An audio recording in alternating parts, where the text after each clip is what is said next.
చెప్పండి, రాయి బరువు అనండి.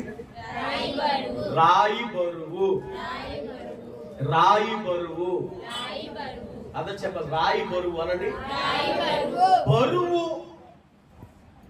బరువును సూచిస్తున్న ఈ రాయి భారభరితమైనటువంటి ఆత్మకు సాదృశ్యంగా ఉన్నది. ఆమేన్.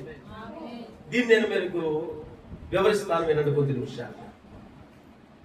బరువైన అనారోగ్యములు అనండి, బరువైన కష్టములు, బరువైన శ్రమలు, బరువైన అప్పులు, బరువైన తెప్పలు, బరువైన తప్పులు, బరువైన సమస్యలు. హల్లెలూయా, హల్లెలూయా, హల్లెలూయా. చెప్పండి, రాయిని తీసుకెళ్లి నీటిలో పడేశారు అనుకో, తేలుతుంది కదా, మునిగిపోతుంది కదా. ఎందుకని? బరువు కదా. అవును కదా.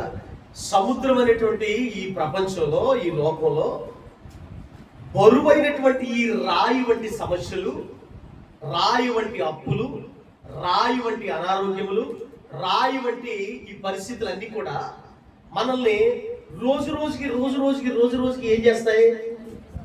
మునిగిపోయేలాగానే చేస్తూ ఉంటాయి. అవును కదా.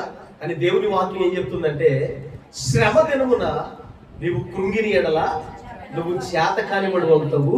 నువ్వు శ్రమ దినమున భారభరితమైనటువంటి ఆత్మను నీ మీదకి తెచ్చేసుకుని, బరువైనటువంటి ఆత్మను నీ మీదకి తెచ్చేసుకుని, ఇది ఎలా జరుగుద్ది, ఇది ఎలా జరుగుద్ది, ఇది ఎలా సమస్య గట్టెక్కుద్ది, ఈ వ్యాధి ఎలా పోతుంది, ఈ అప్పు ఎలా తీరుతుంది, ఈ తప్పు ఎలా తీరుతుంది, ఈ పరిస్థితులన్నీ ఎలాగ రూపు మారుతాయి అనేటటువంటి ఆలోచన, అది కూడా ఒక రాయిలాగా మన హృదయంలో పాతుకుపోయింది. హల్లెలూయా. కొంచెం ఇది బరువైన రాయి. ఏంటండి ఇవి? కాస్త బరువైన రాయి. ఏమా, నీ తోటి వారి మీద అసూయ పెట్టుకున్నావేంటి నువ్వు? అసూయ అనే రాయి నీ మనసులో ఉంది అని చెప్పాను అనుకో, అయ్యగారు తప్పు అయిపోయింది అయ్యగారు, నన్ను క్షమించండి అయ్యగారు, ఇక నుంచి నేను అసూయ పడను అయ్యగారు అని అసూయ అనే రాయిని అప్పటికప్పుడు వెంటనే నువ్వు తీసేసుకోగలుగుతావు అవసరమైతే.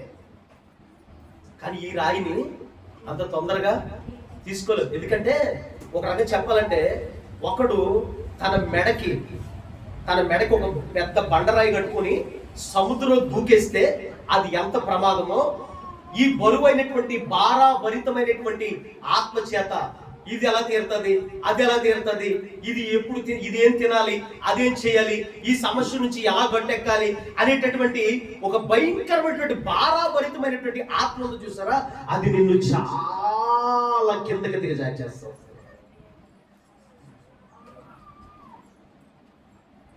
ఈ రాయి నీకు దూరమగును గాక. యెషయా గ్రంథం 61:3 అంటాడు, ఈ బరువైన భారభరితమైన ఆత్మను ఎదిరించగలిగినటువంటి ఒక శక్తివంతమైన ఆయుధము ఆ వచనంలో ఉన్నది. సియోనులో దుఃఖించు వారికి ఉల్లాస వస్త్రము ధరింప చేయుటకును, బూడిదకు ప్రతిగా పూదండను, దుఃఖమునకు ప్రతిగా ఆనంద తైలమును. ఈ మాట వినాలందరూ కూడా. భారభరితమైన ఆత్మకు ప్రతిగా స్తుతి వస్త్రము నీకు ఇవ్వబడింది. గట్టిగా చెమటబడితే ఉన్నామని. హల్లెలూయా.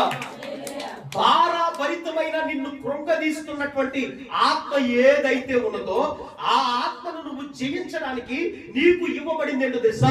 స్తుతి.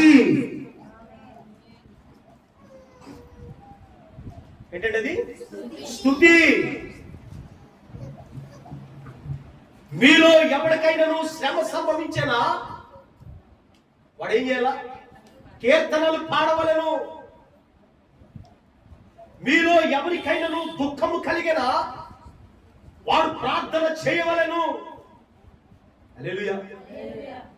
కీర్తన ఎప్పుడు పాడతాం మనం? ఎప్పుడు పాడతామండి?